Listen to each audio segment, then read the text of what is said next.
Mirchi Bangla presents original romantic audiobook series Prem.com Season 2 only on Mirchi.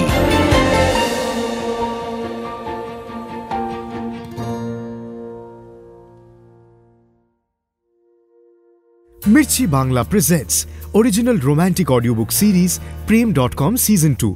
সুখবর, এবার Prem.com রেডিওতেও প্রত্যেক শনিবার দুপুর 12টায় এবং রবিবার সকাল 9টায় আর বিকেল 4টে।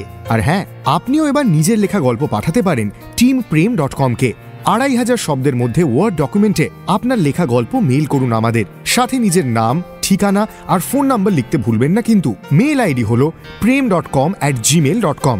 বানানটা বলে দিই, premdotkom@gmail.com। আজকের গল্পের নাম একাই 100 দ্বিতীয় পর্ব। এই গল্পের প্রথম পর্ব এসেছিল 2021-এর 5ই মার্চ আমাদের ইউটিউব চ্যানেল মির্চি বাংলায়। আজ শুনবেন তারই দ্বিতীয় ভাগ। পাঠিয়েছেন আমাদের মির্চি পরিবারের বন্ধু দেবাশিস ঘোষ। গল্পের অ্যাডাপ্টেশন করেছে মোহর। শুরু করি তাহলে। জানিস পিউ, আমি আজ জীবন ভালো সেজে থেকেছি। আমি ভয় অনেক কিছু বলিনি। মাঝরাতে বালিশে মুখ মুছে রাতের পর রাত কেঁদেছি।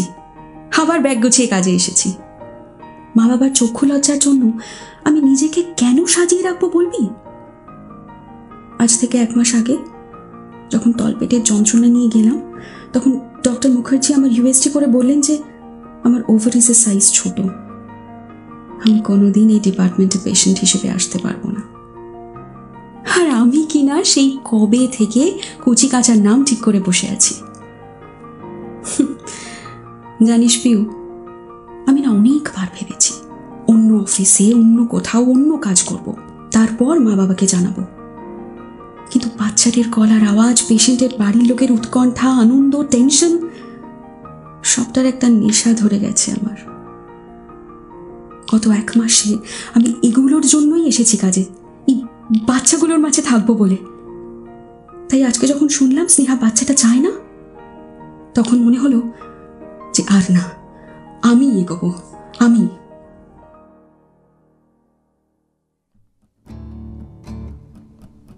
पलट, तेरा ध्यान किधर है? तेरा হিরো ইধার है। অবশ্য এক্ষেত্রে বলা যায় তেরা হিরোইন, আর তারই হচ্ছে একেবারে জলজলে কামব্যাক। তবে হিরোইনের গ্ল্যামার নেই এই নায়িকার। ক্যামেরার সামনে নয়, একে পাওয়া যায় বেসরকারি হাসপাতালের গাইনোকোলজি ওয়ার্ডে ক্লিনিং স্টাফের কাজে। নাম রুমা পাকড়াশি। এখনো গায়ে স্টাফ লেখা প্লাস্টিকের জ্যাকেট, পাশে দাঁড়ালেই নাকে ঝাঁঝালো ফিনাইলের গন্ধ। তবে যার নাক সাঁড়াশির মতো, সেই রুমা পাকড়াশির লাইফে এখন +1 ঢুকেছে। ওর কলিগ স্নেহার বাচ্চা, যার জন্য রুমা সিঙ্গল মাদারের পরিচয় পেয়েছে। এই বাচ্চা মেয়েটিকে রুমা নিজের মা বাবার অমতে এই পৃথিবীতে এনেছে। তারপর কেটে গেছে 6টা বছর। তোর প্রমোশন হচ্ছেই, দেখে নিস। আগের বার বারণ করেছিলি, এবার আর তোর কথা কেউ শুনবে না। ডাক্তার মুখার্জি তো আছেনই মিটিংয়ে, তিনি তো বলবেনই তোর কথা। তুই কি করে জানলি? কার থেকে শুনলি? হ্যাঁ, আমি ওই তো, আচ্ছা তুই চিনবি না, হয়েছে তোর।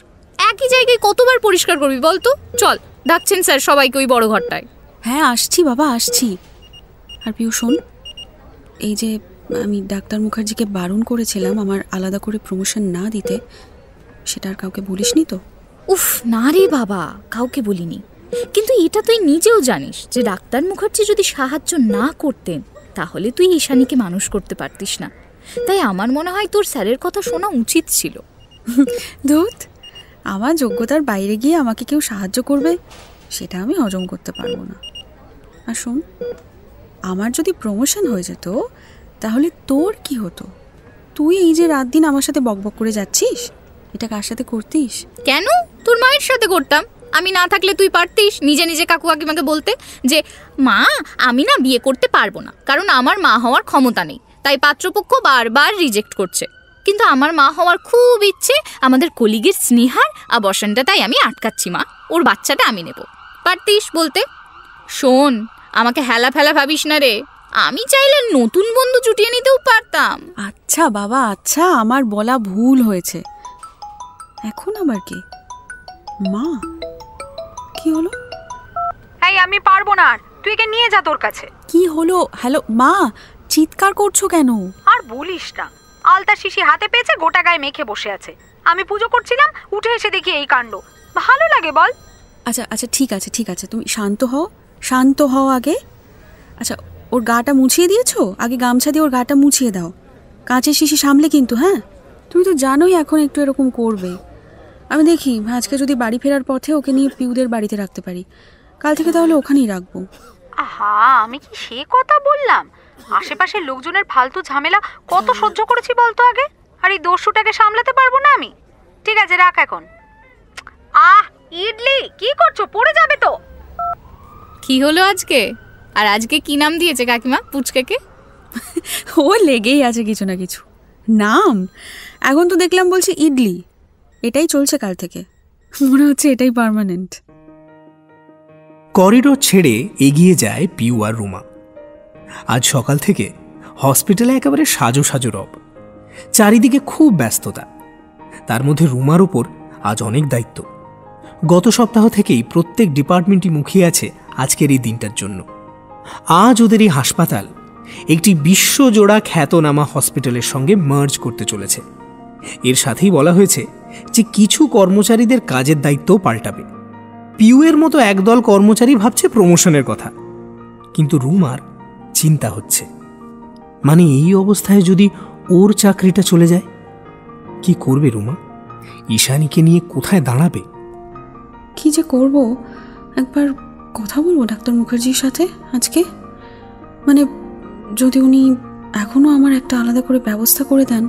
রুমার চিন্তার সুতো কেটে যায় ওদের হাসপাতালের ডিরেক্টর ডক্টর পদ্মনাভনের কথায়। বিশাল কনফারেন্স রুমের এক প্রান্তে দাঁড়িয়েছেন ভদ্রলোক। গম্ভীর গলা, চোখে মোটা ফ্রেমের চশমা, পুরো গোঁফের প্রান্তে দেখা যাচ্ছে ছোট্ট একটা হাসি। তার কারণ আজকের এই দিনটা। 10 বছরের বেশি কলকাতা শহরে থাকলেও ডাক্তার পদ্মনাভনের বাংলায় এখনো একটা মাতৃভাষার টান থেকে গেছে। উনি বলতে শুরু করলেন, আপনারা জেনে খুশি হবেন যে এই দুই হসপিটাল আজকে থেকে যে মার্জ করলো, তো তাতে আমাদের হসপিটাল একটি আন্তর্জাতিক স্তরের সুপার স্পেশালিটি হসপিটাল ও হেলথ কেয়ার অর্গানাইজেশনের মর্যাদা পেল। তো সেই জন্য আমাদের হেলথ কেয়ার ফ্যাসিলিটিস যে শুধু ইমপ্রুভড হবে তা নয়, আমাদের ম্যানেজমেন্ট টিমেরও কিছু চেঞ্জেস হবে। তো সেই ব্যাপারে আমাদের নতুন ভাইস চেয়ারম্যান ডক্টর সমীরণ সেনগুপ্তা আপনাদের কিছু বলবেন।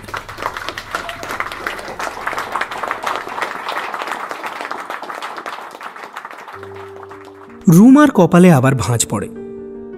তাহলেও ভুল ভাবছিল না। ডাক্তার বা নার্সদের তো চাকরি যাবে না, ঝড়টা সহ্য করতে হবে ওর মতো ওই স্টাফদেরই। রুমা পিউয়ের দিকে তাকায়। মেয়েটার যেন কোনো চিন্তাই নেই। পিউই বা কি করবে? ডক্টর সেনগুপ্তকে আগে কখনো দেখেনি রুমা। যে হাসপাতালের সঙ্গে আজ ওদের সংযোজন হলো সেটির সাথে যুক্ত ডক্টর সেনগুপ্ত। আচ্ছা, একে একবার বললে হয় না আলাদা করে? রুমা মুখ নিচু করে একবার ভাবে, না না, তিনি তো আমাকে চেনেনি না। আমি যে এই জায়গাটাকে, এই কাজটাকে এত ভালোবাসি, বা আমার চাকরিটা চলে গেলে আমার বাড়ির কি হবে সেটা উনি বুঝবেন কি করে? ওর চিন্তাকে ছাপিয়ে শোনা যায় ডক্টর সেনগুপ্তর কথা। Thank you doctor Padmanabhan. Hello everyone, আশা করি সবাই ভালো আছেন। এই মার্জারের উদ্যোগে আপনাদের পার্টিসিপেশন সত্যি ইন্সপায়ারিং। আজকে আপনাদের সাথে আমার প্রথম দেখা হচ্ছে, আর আপনারা যেভাবে আমাকে এবং আমার কলিগদের আপন করে নিয়েছেন তাতে I am truly overwhelmed. Thank you everybody.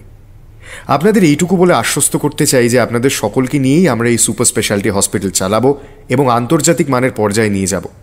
তার জন্য অবভিয়াসলি আপনাদের সকলের সহযোগিতা একান্ত কাম্য। আপনাদের এমডি ডক্টর পদ্মনাভন আমাকে বিভিন্ন ডিপার্টমেন্টের স্টাফ লিস্ট দিয়েছেন, যাদের মধ্যে থেকে সিলেক্ট করা হবে কারা স্পেসিফিক ডিপার্টমেন্টের ম্যানেজার বা টিম লিডার হবেন। আর আপনাদের একজনকে অ্যাডমিনের দায়িত্ব দেওয়া হবে, এমন একজন মানুষ যিনি হসপিটালের সাথে বেশ কিছু সময় ধরে যুক্ত ও যিনি এর মান আরও উন্নত করতে পারবেন তার সেন্স অফ রেসপন্সিবিলিটি আর এক্সপিরিয়েন্স দিয়ে। আগামীকাল আপনাদের সকলের জন্য বিশেষ দিন, কারণ কালকেই আমরা বেছে নেব আপনাদের ম্যানেজারদের এবং অ্যাডমিনকে। Thank you everyone, that's all.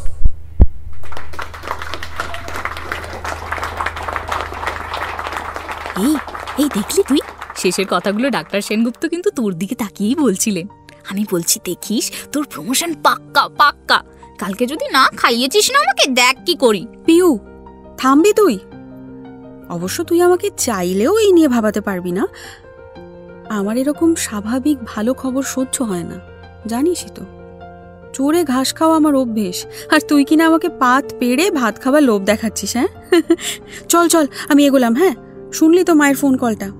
দেখি আবার কি করলেন ইডলি দেবী। পরের দিন সকালে হসপিটালে আসতেই পিউ যে খবরটা দিল, তাতে রুমা বুঝতে পারল যে ওর অনুমানটাই ঠিক। ওর প্রমোশন তো হচ্ছেই না, উপরন্তু 2 হাসপাতালের কর্মচারীদের নাম মিলিয়ে যে নতুন লিস্ট প্রত্যেক ডিপার্টমেন্টে টাঙানো হয়েছে, তাতে কোথাও রুমা পাকড়াশির নাম নেই। এবার কি করবে রুমা? না, এভাবে হার আমি মানব না। এতগুলো বছর এত পরিশ্রম করেছি, এত কাজ করেছি, কিন্তু আমার কথা একটু ভাববে না এরা? না, এটা আমি কিছুতেই হতে দেব না। এরকম বলা নেই, কওয়া নেই। আমার নামটা কি করে বাদ দিল লিস্ট থেকে? আর ডাক্তার মুখার্জির কাছে যাব না, না, একেবারে পদ্মনাভনের সাথেই গিয়ে কথা বল। আমি যাব তোর সাথে। কিরে, পারবি তো একা? যাক, তাও বললি সাথে যাওয়ার কথা। আমি তো ভাবছিলাম এবার হয়তো বলবি যে না রে রুমা, ছেড়ে দে, কি হবে, লোকে কি বলবে, আমরা তো এমনিই দুর্বল। সেই রকমই তো বলেছিলি যখন ঈশানীকে রাখার কথা বলতে গেছিলাম স্নেহার কাছে। দেখ, তখন আমারও সাহস ছিল কম। তোর সাথে থাকতে থাকতে আমিও এখন একটু একটু বল পাই আর কি। না রে, বল না, সত্যি করে যাব আমি? আমিই যাচ্ছি সাথে। যদি ডাক্তার সেনগুপ্তও থাকেন ভালো হবে, ওরও শোনাটা দরকার। কালকে এত কথা বললেন এই বিশ্বমানের হসপিটাল নিয়ে। যাই আমি, বুঝলে? ঘরের সামনে এসে রুমা একটু দাঁড়ায়। কি বলবে ভেবে নিয়ে মনে বেশ খানিকটা সাহস সঞ্চয় করে এমডির ঘরের দরজাটা ঠেলে দেয়। ভেতরে বসে আছেন ডক্টর পদ্মনাভন, ডক্টর সেনগুপ্ত এবং HR। রুমা কিছু বলার আগে ডক্টর পদ্মনাভন হালকা হেসে বলেন, এই যে রুমা, এসো এসো, তোমাকেই ডেকে পাঠাচ্ছিলাম। গতকাল সন্ধ্যার পরে ডিসিশনটা নেওয়া হলো, তো তোমাকে জানানোর সময় পাওয়া গেল না। অনেক ভাবনা চিন্তা করে ডিসিশনটা নেওয়া হয়েছে। এই কাগজটা একটু পড়ে দেখো, give it A read. Ruma কাগজটা হাতে নেয়। বুঝতে পারে ওর মনের কোণে সাহসের হাত ধরে ঘুরঘুর করছিল একটা দলা পাকানো কান্না। এবার সেটাই যেন আস্তে আস্তে ঠেলে বেরোতে চাইছে। জানি স্যার, এই আন্তর্জাতিক হসপিটালে আমার মতো নগণ্য এক কর্মচারী সেই যোগ্যতাই নেই যে কিছু কাজ করতে পারবো। আপনারা আমাকে এতদিন নানাভাবে সাহায্য করেছেন, পাশে থেকেছেন, তার জন্য অনেক ধন্যবাদ স্যার। আমি শুধু একটাই কথা বলতে চাই, স্যার আমাকে 1 মাস সময় দিন, একটা চাকরি অন্তত খুঁজে নিতে দিন। আমার একটা 5 বছরের মেয়ে আছে স্যার, বাড়িতে বয়স্ক বাবা মা আছেন, তাদের জন্য একটা ব্যবস্থা না করে আমি চাকরিটা ছাড়তে পারবো না স্যার। Sir please. আরে রুমা, করছো কি? কাঁদছো কেন? তুমি চাকরি ছেড়ে দেবে? হ্যাঁ, অন্য চাকরি খুঁজবে কেন? আরে তোমাকে তো আমরা অ্যাডমিন হেড হিসেবে ভাবছি। ডক্টর সেনগুপ্তা তোমার ফাইল ডিটেল দেখে তোমাকে ম্যানেজমেন্ট ট্রেনিং এর জন্য রেকমেন্ডও করেছেন, আর তুমি অন্য চাকরি করবে বলছো কেন? কথাটা শুনে রুমা একটু থমকে যায়। ও ভুল শুনছে না তো? ওর প্রমোশন, ওর কাজের জন্য ওকে এরম ভাবে প্রশংসা করা হচ্ছে, এ যেন বিশ্বাসই করতে পারছে না ও। কান্না থামিয়ে হাতে ধরা কাগজটা খুলে দেখে বড় বড় অক্ষরে লেখা, appointment for the position of admin head. Sir আমি মানে থ্যাংক ইউ স্যার। আমি আরো ভালোভাবে কাজ করব। আপনি আমার কাজকে এভাবে গুরুত্ব দেবেন আমি আমি ভাবতে পারছি না স্যার, আমি ভাবতে পারছি না। Thank you so much sir. Well Ruma, তোমার থ্যাঙ্কসটা আমাকে না, ডক্টর সেনগুপ্তাকে দাও। হি ওয়াজ দ্য ওয়ান যিনি তোমার ফাইলটা দেখে he came up with this. 1 minute doctor Padmanabhan. Ruma, তুমি থ্যাঙ্কসের বন্যাটা এখানে বইয়ে দেওয়ার আগে আমি তোমার সাথে আলাদা করে কথা বলতে চাই, অবশ্য যদি তোমার বা ডক্টর পদ্মনাভন আপনার কোনো আপত্তি না থাকে। Oh no, please go ahead. Once again congratulations Ruma, keep it up. বাইরে বেরিয়ে আসে রুমা, সঙ্গে ডক্টর সমীরণ সেনগুপ্ত। হাঁটতে হাঁটতে ওরা এগিয়ে যায় ক্যান্টিনের দিকে। রুমা এখনও ঠিক বিশ্বাস করতে পারছে না, এবং সেই কারণেই হয়তো চুপ করে আছে। টেবিলে 2 কাপ কফি রেখে আয়েশ করে বসলেন ডক্টর সেনগুপ্ত। তারপর বললেন, কফিতে কি এখনও চিনি খাওয়া বন্ধ? হ্যাঁ স্যার। স্যার নয়, সমীরণ, আর আপনি নয়, তুমি। বলছি, কফিতে কি এখনও চিনি খাওয়া বন্ধ? মানে আপনি কি করে? এটা তোমার ফাইলে লেখা ছিল না। তোমার বাবা সেদিন আমার চেম্বারে এসে বলে গেলেন তুমি নাকি কফিতে আজকাল চিনি খেতে চাইছো না। কি ব্যাপার? সরি স্যার, আমি এখনও ঠিক বুঝলাম না আপনি আমার বাবাকে কি করে চেনেন। দেখো তো এই ছবিটা, চেনা চেনা লাগছে? রুমা দেখে ডক্টর সেনগুপ্ত ওর বুক পকেট থেকে একটা ছোট্ট ছবি বের করেছেন। ছবিতে ওর মা বাবা বসে আছেন, কোলে ঈশানী, আর পাশে দাঁড়িয়ে রুমা নিজে। রুমা চমকে যায়। এই ছবি ডক্টর সেনগুপ্ত পেলেন কি করে? তারপরই মনে পড়ল। ও কিছু বলার আগেই শুনতে পেল ডক্টর সেনগুপ্ত বলছেন, কেমন আছে ঈশানী?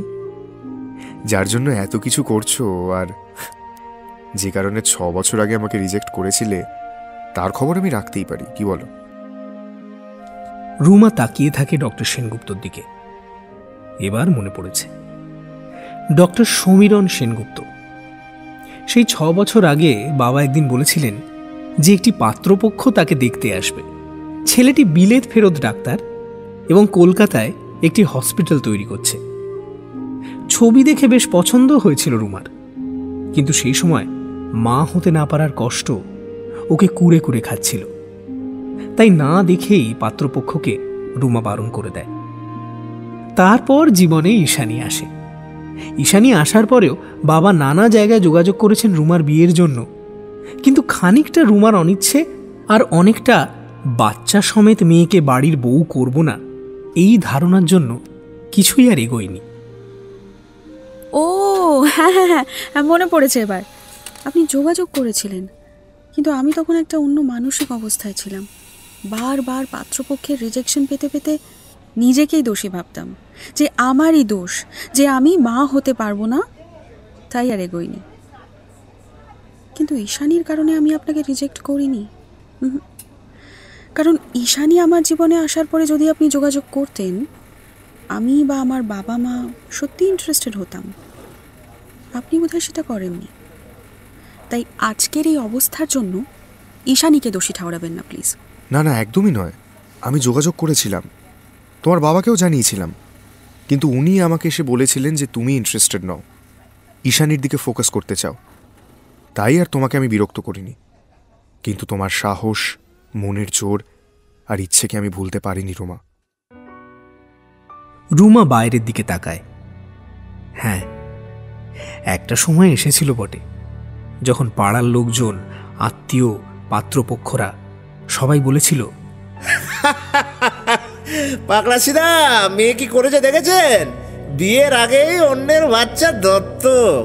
ব্যাস, এবার আর বিয়ে না দিদি, আমার ছেলে অন্যের বাচ্চাকে নিজের সন্তান বলে কেন মানবে বলুন দেখি?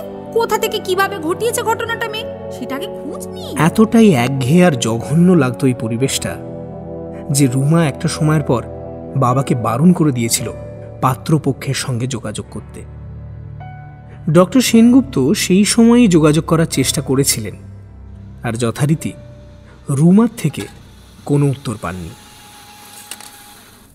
আমি সত্যিই আপনার কাছে কৃতজ্ঞ যে আপনি আমার কাজের যোগ্যতা বিচার করে আমাকে অ্যাডমিন হেড হিসেবে প্রমোট করেছেন। কিন্তু স্যার, আমি আমার কাজের মধ্যেই নিজেকে সীমাবদ্ধ রাখতে চাই। আমি চাই না এই প্রসঙ্গ নিয়ে আমাদের মধ্যে আবার কথা হোক। বুঝতেই পারছেন, আমার সাথে যারা কাজ করছে তাদের এটা মনে হতেই পারে যে আপনি আমাদের আগে হওয়া যেটুকু আলাপে হয়ে থাকে সেটার সুযোগ নিয়েছেন। না, অ্যাকচুয়ালি আমি সুযোগ নিয়েছি সেটার, তাই আমি প্রমোশন পেয়েছি। বুঝলাম। তুমি জানো, তোমার বাবার সাথে এখন আমার রেগুলার কথা হয়।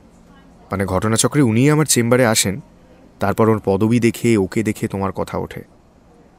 তারপরই জানতে পারি তুমি এখনও এখানে। ঈশানীকে নিয়েও কথা হয়।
শুনছিলেন মির্চি বাংলার নিবেদন। original romantic audiobook series Prem.com Season 2, only on Mirchi.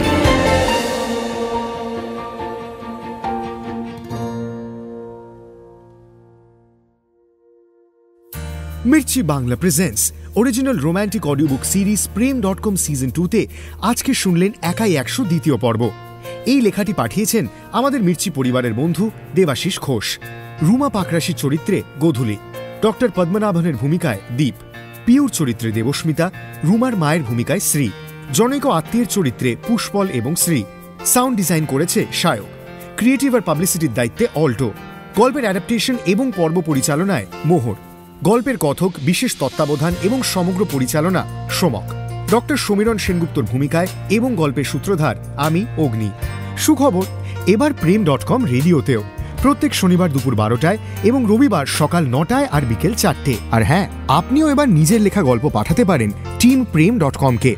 2500 শব্দের মধ্যে ওয়ার্ড ডকুমেন্টে আপনার লেখা গল্প মেইল করুন আমাদের। সাথে নিজের নাম, ঠিকানা আর ফোন নাম্বার লিখতে ভুলবেন না কিন্তু। মেইল আইডি হলো prem.com@gmail.com। বানানটা বলে দিই, premdotkom@gmail.com। ফিরে আসবো আগামী সপ্তাহে শুক্রবার ঠিক রাত 8টায় প্রেম.com সিজন 2 এর আরও একটি নিবেদন নিয়ে। স্টে প্রেমড।